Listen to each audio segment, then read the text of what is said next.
নমস্কার, কেমন আছেন সবাই? আশা করি সবাই ভালো আছেন, সুস্থ আছেন। আমরাও সবাই ভালো আছি। আজ হচ্ছে রবিবার, আর আমি সকাল 6টা থেকেই আমার ব্লগটা শুরু করলাম। আর আমার চা খাওয়া হয়ে গেছে, আর বিছানাটা ঝেড়ে নিলাম, পরিষ্কার করে নিলাম। এবার বাসনগুলো সব মেজে নিলাম, কারণ বাসনগুলো প্রচুর হয়ে গেছিলো, অনেকগুলো বাসন হয়ে গেছিলো আজকে। আর ওইগুলো মেজে নিয়ে নিজের জায়গার মতো রেখে দিলাম ঠিক করে। আর এবার ঘর দুয়ার ঝাঁট দিয়ে পরিষ্কার করে নেবো। আর ঘর ঝাঁট দিচ্ছিলাম, আর শুধু হাওয়া দিচ্ছে আর নোংরাগুলো আবার ঘরের দিকে ঢুকে যাচ্ছে। ওই জন্য দরজাটা বন্ধ করে দিয়েছিলাম, দিয়ে ঝাঁট দিয়ে এবার পরিষ্কার করে সব ফেলে দেবো। আবার উঠোনটা ঝাঁট দিতে হবে, এখনও উঠোনটা ঝাঁট দিতে বাকি আছে। দুটো কাচাকুচিও আছে, দুটো কেচে নেবো। উঠোনটা ঝাঁট দিয়ে নিয়ে কেচে নেবো। আবার আজকে গুরু পূর্ণিমা, তো তাড়াতাড়ি স্নান টান করে আবার খাবার দাবার ব্যবস্থা করতে হবে আলাদা, কারণ আজকে ভাত মুড়ি তো খাবো না। আজকে আটা পরোটা ফল টল এসব খেয়েই থাকার দিন, যেহেতু উপোস তাপাস করেছি। আমি আর আমার স্বামী দুজনাই করেছি। আর ঘর দুয়ারটা এবার একটু নিকিয়ে নেবো। নিকিয়ে নিয়ে দুটো কাচবো, কেচে স্নান করে আসবো। স্নান করে এসে আবার আটা মাখবো, একটু পরোটা করবো, একটু তরকারি করব।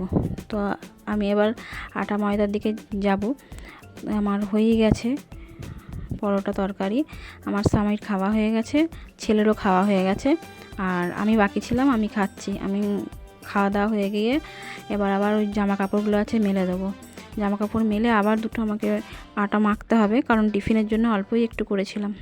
ওদিকে আমার ছেলেকে ডাকছে দুটো বাচ্চা, এই যে দিয়ে আমাকে দেখে লুকিয়ে যাচ্ছে।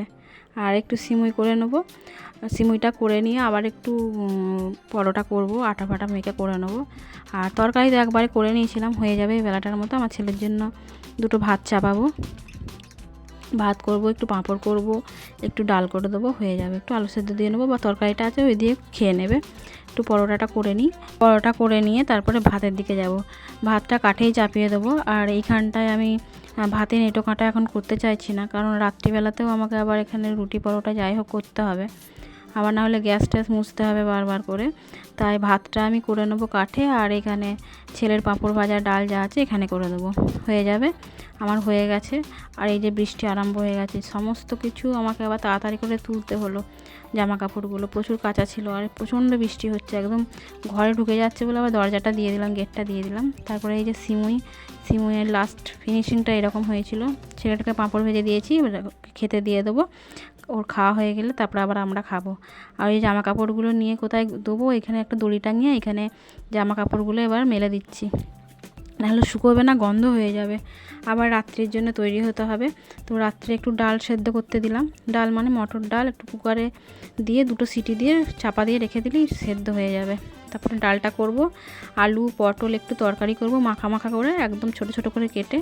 আর রুটি করব রাত্রিবেলাটায়। আমার ছেলে বললো আমি রুটি খাবো না মা, আমি দুটো ভাতই খাবো। তো ওর জন্য ভাত আছে, ওকে একটু বেসন বড়া করে দেবো, আর আমরা ডাল আলু পটলের তরকারি আর রুটি খেয়ে নেবো। আর আমিও তার কথা মতো একদম ডাল আলু পটলের তরকারি করতে লেগে গেলাম। আর যেহেতু ওই আটাটা আমার ওবেলাকার মাখা আছে, অসুবিধা হবে না। আর এই রান্না করতে করতে অনেকটাই রাত হয়ে গেছিলো, প্রায় 9:30 বেজে গেছিলো, 9:30 10টা। আমার ডালটা হয়ে গেছে, ডালটা নামিয়ে নেবো। তারপর আবার এতেই আলু পটলটা বসিয়ে দেবো। আর আলু পটলটা বসিয়ে দিয়ে আমি আবার ওদিকে চলে যাব, ওই আটাটা বেলে নেবো। আটা একবারে রুটি বেলে নিয়ে তারপরে চাপাবো, তাহলে অসুবিধা হবে না। আর এটা নামিয়ে নিই, ছোলার ডালটা আমার হয়ে গেছে, নামিয়ে নেবো। নামিয়ে নিয়ে আলু পটলের তরকারিটা একটু চাপিয়ে দেবো, এতে অল্প তেল দেবো। আর এর মধ্যে একটু শুকনো লঙ্কা আর ওই একটু 5 ফোড়ন দিয়েছি, আর কিছু দিইনি। দিয়ে এবার তেলে অল্প একটু তেল দিয়েছি, নুন লঙ্কা হলুদ দিয়ে বসিয়ে দিয়ে জল দিয়ে চলে এসেছি। এবার রুটিগুলো সব বেলে নেবো, বেলে নিয়ে একবারে তরকারিটা নামিয়ে তাতে আবার রুটি করতে আরম্ভ করব। কারণ একবারে বেলে নিলে সুবিধা হয়, আর বারবার বেলতে হয় না, আর সেঁকতে হয় না। একবারে বেলে নিয়ে চলে যাব। আর কয়েকটা রুটি হবে, 8টা মতো রুটি হবে, তো কোনো অসুবিধা হবে না, তাড়াতাড়ি হয়ে যাবে। এবার অনেক যখন রুটি হয় তখন একবারে বেলে নিলে শুকিয়ে যায়, ফুলতে চায় না। কিন্তু 8টা মতো রুটি হবে, হয়ে যাবে। আমার রুটিগুলো বেলতে বেলতে আমার ওদিকে তরকারিটাও হয়ে যাবে। তরকারিটা নামিয়ে দেবো, নিয়ে রুটি করতে আরম্ভ করে দেবো। আর ভাত আছেও বেলাকার, একটু বড়া ভেজে দেবো, বেসন বড়া, ছেলেকে হয়ে যাবে। আর এই যে আমি চলে এসেছি রুটি করতে, তরকারিটা নামিয়ে নেব, তারপরে রুটি সেঁকতে আরম্ভ করব। তরকারিটা হয়েই গেছে, নামিয়ে নিই। এবার রুটিগুলো সব করে নেবো, নিয়ে এখনও বেসনটা ভালো করে মাখবো, মেখে ওকে একটু, আমার ছেলেকে একটু বড়া করে দেবো, সে আবার ভাত খাবে। আর ও বললো আমি একটু ডাল নেবো মা ভাতের সঙ্গে, আমি যে ঠিক আছে নিয়ে খেয়ে নিই। তাহলে আলু পটলের তরকারি তো হলো, ওটা দিয়েও খেয়ে নেবে। আর রুটিগুলো কিন্তু খুব সুন্দর ফুলেছে, যে একবারে বেলে নিয়ে এসেছি বলে বাজে ফুলবে বা কিছু তা নয়, সুন্দর ফুলেছে। তো আমার রুটি হয়ে গেছে, তরকারি পাতি সবই হয়ে গেছে, সব কমপ্লিট। তো সবাই ভালো থাকবেন, সুস্থ থাকবেন।